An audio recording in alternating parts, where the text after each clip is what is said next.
আসসালামু আলাইকুম। Welcome back to my channel simple cooking recipe. Simple cooking রেসিপিতে আরও একটি নতুন রেসিপি দেখার জন্য সবাইকে স্বাগত জানাচ্ছি। আজকে আপনাদের সাথে শেয়ার করব খুবই মজাদার দেশি আলু ভাজি রেসিপি। আমার মনে হয় আলু ভাজি সবারই কম বেশি খুবই পছন্দের একটি খাবার। ভাত হোক কিংবা রুটি বা পরোটা, আলু ভাজি কিন্তু সব কিছুর সাথে খুবই মজা করে খাওয়া যায়। এই আলু ভাজিটা সাদামাটা হলেও বাঙালির খুবই প্রিয় একটি খাবার। আমি যেভাবে করেছি সেইভাবে একবার ট্রাই করবেন, খুবই মুচমুচে এবং পারফেক্ট হবে। তো চলুন চলে যাই মূল রেসিপিতে, কিভাবে আমি দেশি আলু ভাজি করলাম। আলু ভাজি করার জন্য এখানে আমি আলু নিয়েছি, একদম দেশি যে ছোট ছোট সাইজের আলুগুলো আছে সেই আলুগুলো আমি এখানে ব্যবহার করেছি। আপনারা চাইলে যে কোনো আলু এখানে ব্যবহার করতে পারেন, তবে আমার কাছে এই দেশি আলু ভাজাটাই খেতে বেশ ভালো লাগে। সব বাঙালির ঘরে যেহেতু একটা করে বটি থাকে, তাই আমি আজকে আলুটা বটি দিয়ে কেটে নিতেছি।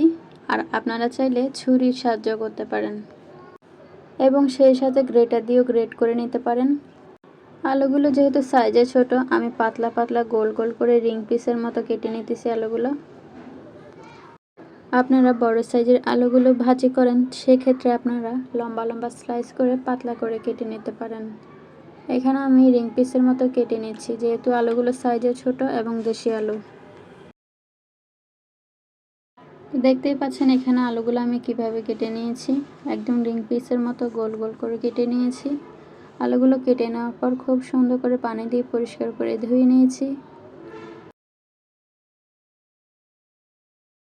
আলুগুলো কেটে ধুয়ে পরিষ্কার করার পর এইবার চলে আসলাম রান্না করার জন্য।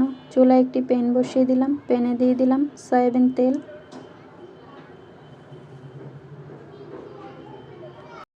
তেলটা মিডিয়াম আঁচে গরম করে নিয়েছি।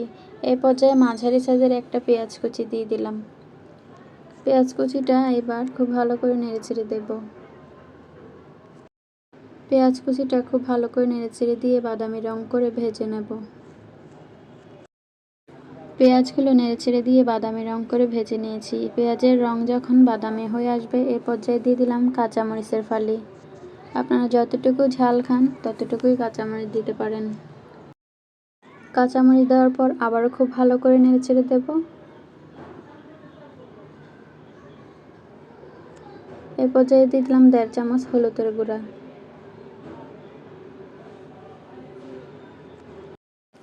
দিয়ে দিলাম 1/2 চামচ ধনিয়ার গুঁড়া।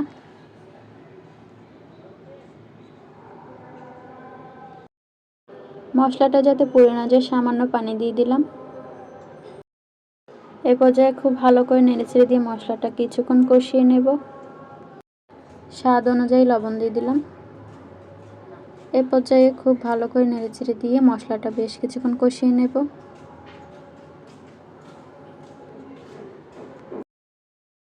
মশলাটা খুব ভালো করে কষানো হয়ে গেছে। এ পর্যায়ে ধুয়ে রাখা আলুগুলো দিয়ে দিলাম। আলুগুলো দেওয়া হয়ে গেলে খুব ভালো করে নেড়েচেড়ে দেব। আলুগুলো নেড়েচেড়ে দেওয়ার পর ঢাকনা দিয়ে ঢেকে দেব। কিছুক্ষণ পর পর ঢাকনা খুলে একবার করে আলুগুলো নেড়েচেড়ে দিয়ে ভেজে নেব। এইভাবে আমি আলু ভাজিটা করে নেব।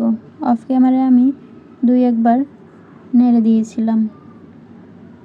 আলুগুলো আমার অবশেষে ভাজা হয়ে গেছে।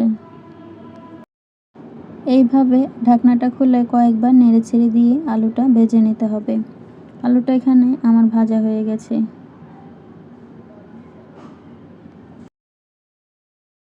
বাচ্চারাও এভাবে খেতে পছন্দ করে।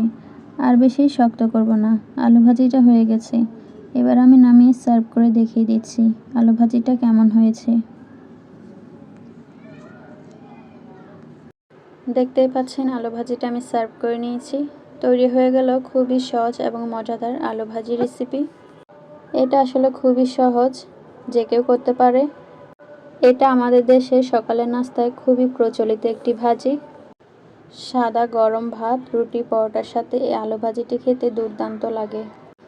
চাইলে আমার এই রেসিপি ফলো করে আপনারাও তৈরি করতে পারেন। আশা করছি খুবই ভালো লাগবে। এইভাবে একবার ট্রাই করে আমাকে কমেন্ট করে জানাতে পারেন কেমন হয়েছে আলু ভাজি রেসিপিটা। এইরকম আরও সহজ নিত্য নতুন রেসিপি পেতে আমার চ্যানেলের সাথেই থাকুন। দেখা হচ্ছে পরবর্তী কোনো রেসিপিতে। এ পর্যন্ত সবাই ভালো থাকুন, সুস্থ থাকুন। সবার সুস্থতা কামনা করছি। আল্লাহ হাফেজ।